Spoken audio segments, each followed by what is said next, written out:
Microsoft ने फैसला किया कि वो भारत के अंदर $3 अरब की इन्वेस्टमेंट करेंगे, $3 बिलियन की इन्वेस्टमेंट करेंगे और वो एआई को और क्लाउड कैपेसिटी को एक्सपैंड करेंगे। और ये क्या हुआ है कि जिसके ऊपर पाकिस्तान में बड़ा गम और गुस्सा पाया जा रहा है कि ये क्या बात हुई कि खास तौर पर हमें ये देखना पड़ेगा कि जो ग्लोबल टेक जाइंट्स हैं ये हमें किस नजर से देखते हैं, कि क्योंकि वो जो हमारे बारे में सोचते हैं वो ज्यादा जरूरी है बजाय इसके कि हम अपने बारे में क्या ऐलानात करते हैं। जिस तरह से देख रहे हैं कि माइक्रोसॉफ्ट जैसा एक टेक जाइंट भी पाकिस्तान से जब ऑपरेशंस वाइंड अप करता है, सो इससे ग्लोबली पाकिस्तान का इमेज किस तरह का जाता है कि पाकिस्तान में एक ऐसी इकोनॉमिक अनसर्टेनिटी है या यहाँ पर इन्वेस्टर कॉन्फिडेंस किस तरह से एक डिक्लाइनिंग ट्रेंड शो कर रहा है। पाकिस्तान में जो दुकानें बंद करके चले गए ना, ऑफिस ही बंद कर ली, उसने कहा निकलो यहाँ से।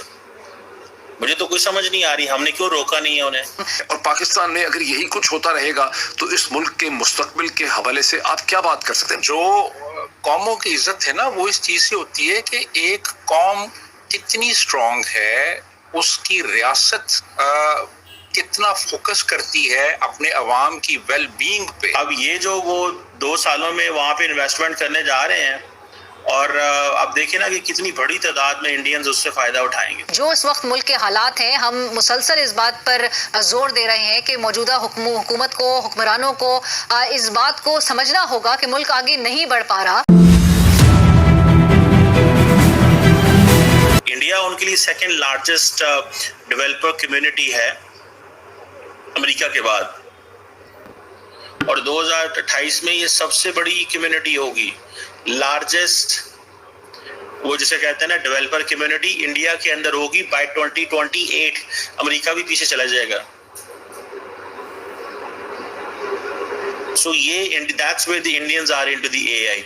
अभी हमारे पाकिस्तान में बड़ी तनकीद हो रही थी कि रिसेंटली जो बजट आया है उस बजट के अंदर पाकिस्तान की गवर्नमेंट ने एआई का नाम ही नहीं लिया। भाई एआई का नाम हमारा एआई से क्या लेना देना है? मुझे तो नहीं पता, हमने तो कभी नहीं सुना एआई का यहाँ पे या कोई हुकूमत की सतह पे या इन चीजों के ऊपर। अब वो पाकिस्तान के अंदर क्या कहते हैं, मसले क्या है? सबसे बड़ा मसला टैक्सेशन का है। दूसरा करेंसी की वॉलेटिलिटी का मसला है, क्योंकि आपके फॉरेन एक्सचेंज रिजर्व कभी $11 अरब है, $9 बिलियन, $13 बिलियन, $20 बिलियन। जब सिचुएशन बेहतर होती है पैसे ऊपर आ जाते हैं। इंडिया के अंदर तो ये चीज नहीं है। इंडिया के अंदर तो $600-700 अरब पड़ा हुआ है, बड़ी आबादी है, 1.4 बिलियन, वो तो अफोर्ड ही नहीं कर सकते इंडिया से निकलना। फिर वो कहते हैं जी पाकिस्तान के अंदर there is a policy unpredictability.